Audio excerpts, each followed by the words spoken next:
So in this video, I'm going to show you how to repair severe rust damage by splicing two panels together and metal finishing. Okay, 1963 Impala SS convertible. They do not make this piece, the inner and outer wheel houses.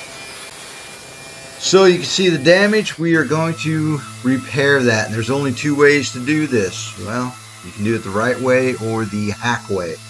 We're going to do it the right way. So I'm prepping the inner wheelhouse, hammer and dolling. Okay, we're going to have to address the inner and outer wheelhouse, both of them. So we're going to start with the inner. And we're going to get that all hammer and dolly back into shape after we've prepped it. There it is. And that's what we have to work with. Luckily, it's not too bad. And we have some nice reference points. Now, I had to cut the front of this wheelhouse inner out already. So what we're going to do is this bracket, well, there's actually a couple brackets. We're going to drill out the resistance welds and we're going to slide the repair behind and then reattach. Okay, we're separating the panel. There's a shot of that. And here is our new inner and outer wheelhouse assembly for a 1963 hardtop or coupe. That's going to be our donor piece.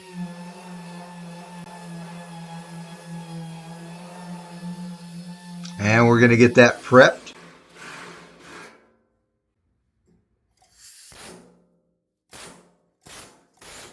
And we've drilled out our resistance welds, and now we're going to separate the rear section.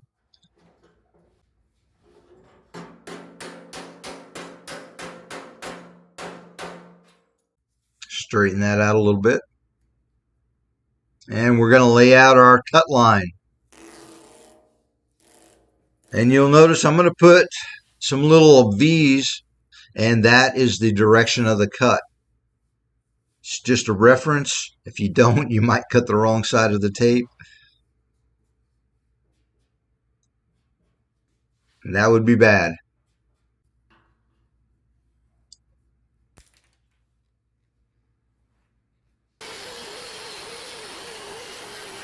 Okay, here we go. We're going to get our donor piece cut out.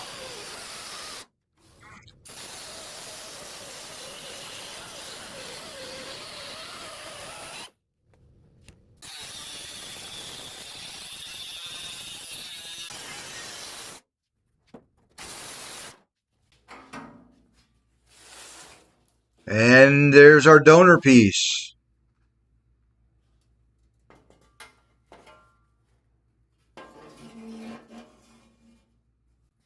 And we have some nice reference marks in the back.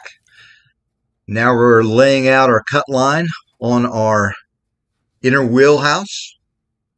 And we're just going to repeat the steps.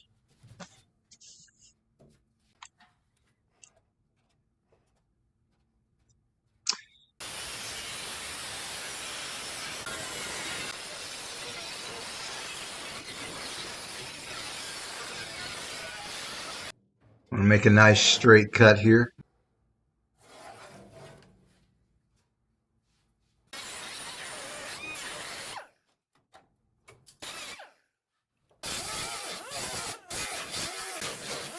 And we're going to clean that up with a flat disc.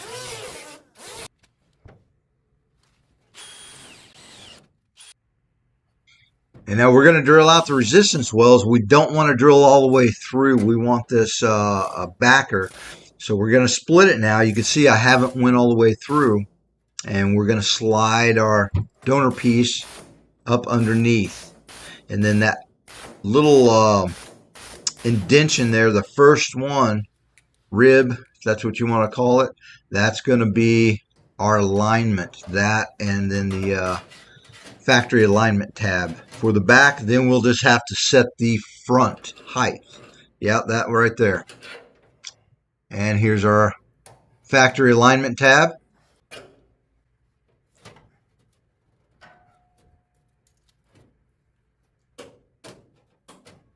Okay, we're going to quick clamp that into place where I think it should go.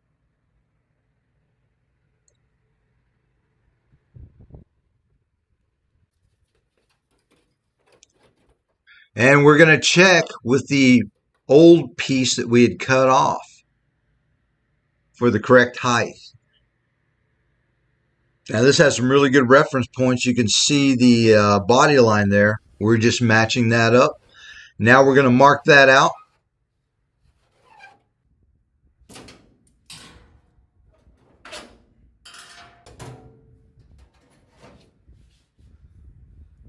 And you can see our scribe mark line. Now we don't want to cut on that line.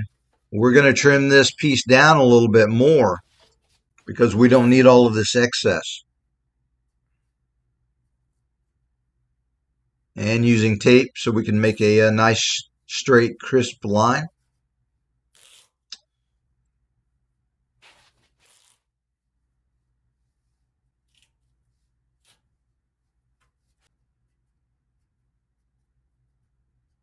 Yeah, this is critical here. If we were to cut the wrong side, we'd be buying a new replacement panel.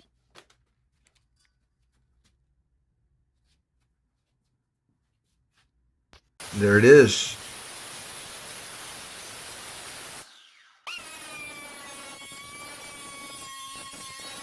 Okay, now we're just deburring.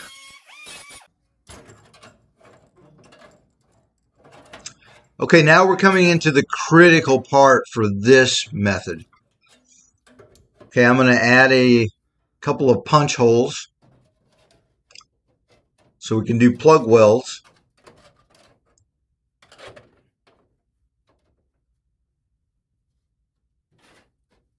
Now we know the height of the two pieces being spliced, exactly where they should go. And we're going to get some clamps to secure that. Do not want it to move at this point. Now doing this method technique, getting it started, everything going the correct way is critical.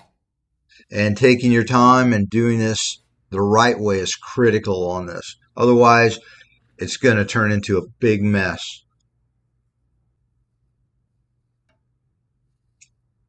Okay, this is going to be our actual cut line. And the reason we're doing it this way is we were just to try to cut that all the way, and we're using a 3-inch by 1/32, and that is very important because we want a small cut. We're going to go ahead and anchor this into place because we're ready to take off. If you're to use like an 1/8-inch cutoff wheel, that's going to be too big of a gap. We want a small gap. We can adjust the gap. If it's too big, yeah, you're going to run into a lot of problems. And we want to start on one end and go to the opposite end. Start at A, end at B. We do not want to start in the middle or on the ends because we have to have mobility and movement in the parts. We don't want to trap the parts. Okay, so here we go. Now this is a perfect mating cut.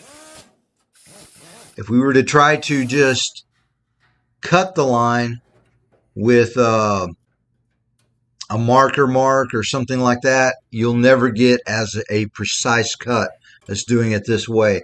That's going to allow us to weld these two pieces together and get a perfect outcome. And you can see that the scraper blade, that's about the same width as that cutoff wheel. So we can maintain and make our gap. Now you want to hold both pieces in the correct position.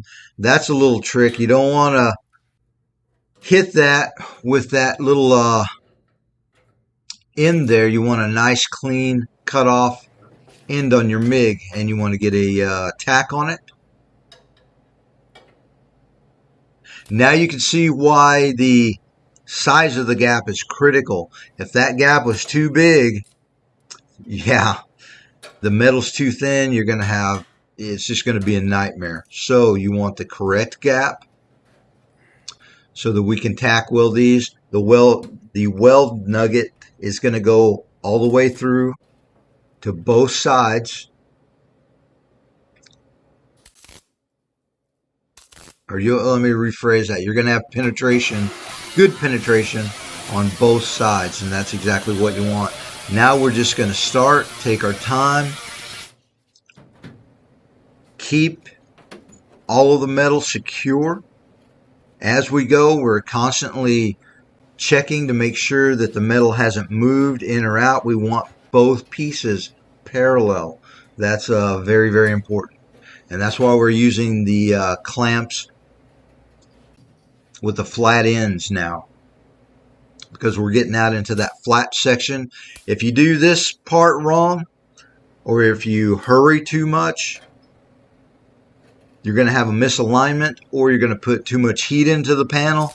That's going to cause it to start oil canning. Once that happens, you're going to have a bad day.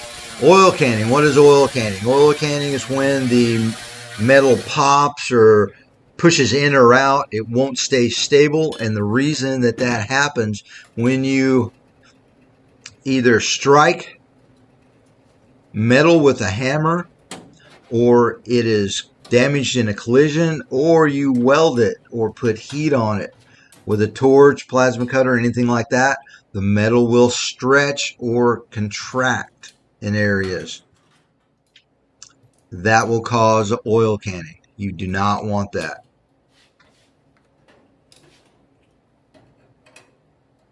And this is a really time-consuming way to do this, but we can metal finish this and no one will ever know. And so, like I said in the beginning, we could do this really the correct way, or we could just lap it, and that's not the type of work that I do here. A lot of shops, they do what they do. I do what I do. This type of vehicle, we try to only take on vehicles that people want correct work done. We're going to put value into this vehicle. If this vehicle's worth enough money to do things correctly. And you can see that we're maintaining our gap. And you can see everything's fitting really nice. We're almost halfway through this panel.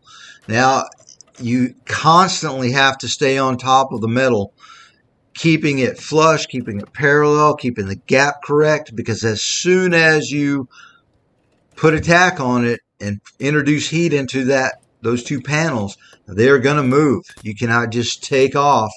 It's very time consuming, but the payoff is huge. Patience.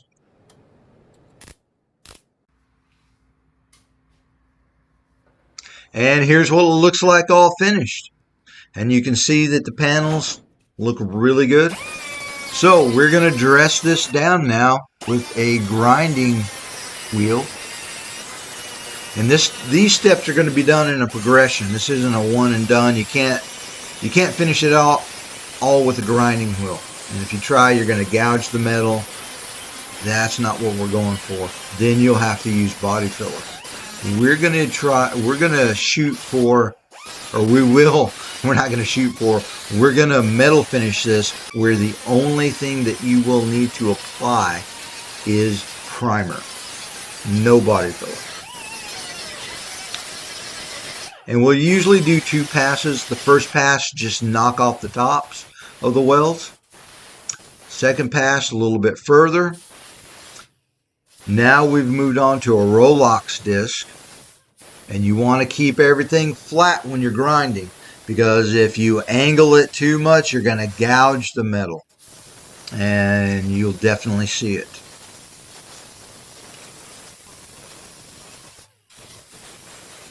And you can see it's really starting to come into shape now. Now I've switched over to a flap disc, and this is a 60 grit. And we're just working it down, working it down. Now these areas will be very visible. This could make or break this restoration, because if you do a nice job on the outside, it's got a nice interior, open the trunk, you will definitely be able to see this area. When the top is down, you will be able to see some of this area. Don't want to cheap out. Quality. Now we're switching over to 36 grit on an 8-inch. Now you could use a 6-inch, and I have a mini D.I.Y. I think this will be enough to finish this out. Then the next step after this would be primer. And if you use a nice high build quality primer, you're not going to have any issues. And then we're going to check our work, because the camera can fool you. And we're going to put a straight edge on this and see what time it really is. See what we've really done here. Now some of those little pits you see, that was already there above the cut line. Those were in that panel. There are little rust pits. We've already taken care of that with the media blasting.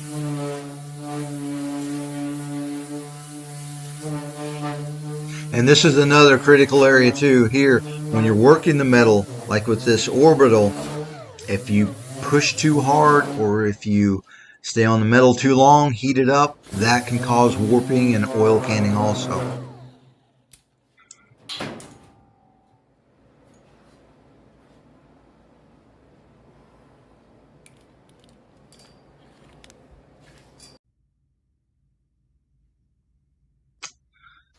Okay.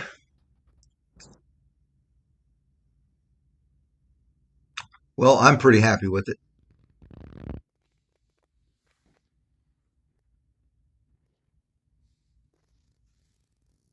And like I said, really doesn't need body filler. So let's get the straight edge on it and see what we've really done here. Okay, there's one angle from the top.